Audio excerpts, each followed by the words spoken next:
Hi, my name is Cleo and I'm 9 years old and I'm at a Roblox camp learning how to code and make art.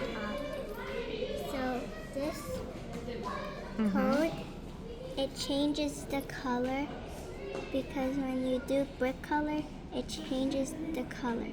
And this is an elevator code. Okay. It codes your part to go up and go down and then do it forever. Okay. And this is a door and key code.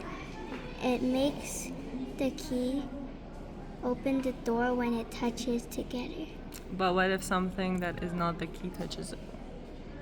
The code will just check the part if it is the key or if it's not.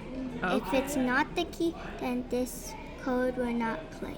Okay, thank you. Can we see a little bit of your obby? Okay. Thank you.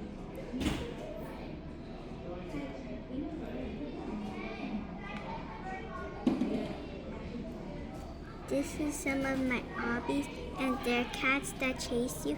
So if you fall down, then they will try to chase you and That is kill you. scary. And then you have to finish the obby, and at the end over there, you can get some power-ups and stuff to help you just play around. Oh, okay. Thank you so much.